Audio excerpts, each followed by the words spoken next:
Day 38 of Bible Bites. God gives serious warnings about the consequences of sin and clear rules for the priests to live holy lives. We also hear more about wisdom as the first of God's works.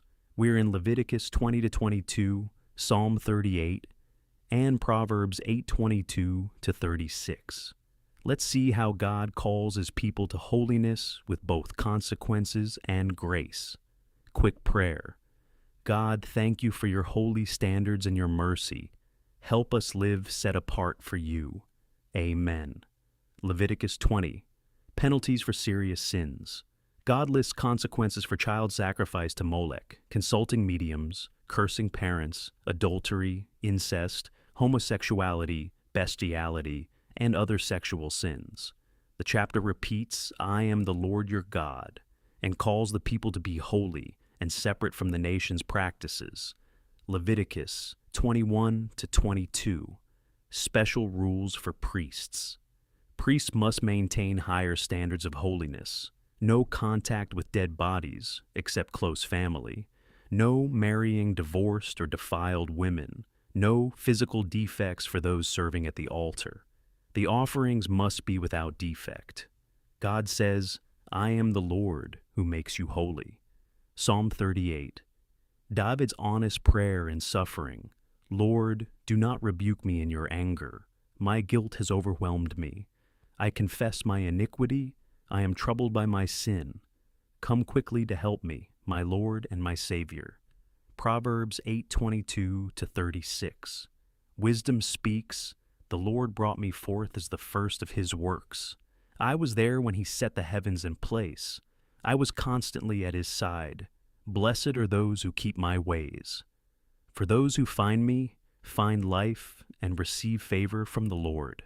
Leviticus 20 shows that sin has real consequences. God takes holiness seriously. The priestly rules remind us that those who serve God publicly carry a higher standard. The repeated I am the Lord emphasizes that these laws come from God's own character. Psalm 38 is raw confession.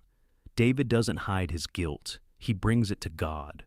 Proverbs 8 shows wisdom as God's companion from creation, offering life and favor to those who embrace her.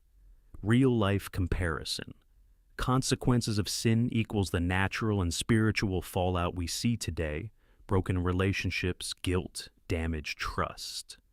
When we ignore God's boundaries, priestly holiness equals living with higher standards if we want to represent God to others. Integrity in leadership, youth group, online presence. Psalm 38. Confession equals being honest with God about our failures instead of hiding them. That's where healing starts. Proverbs 8.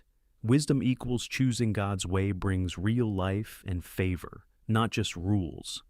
Today, confess one area of sin or compromise honestly to God, like David in Psalm 38. Choose one higher standard of holiness in how you live or speak. Seek wisdom today. Ask God to show you one righteous path. What's one area where you need to raise your standard of holiness today? Comment. God calls his people to holiness with both consequences and mercy. Tomorrow, more laws about holy living and festivals. Subscribe, share. See you tomorrow.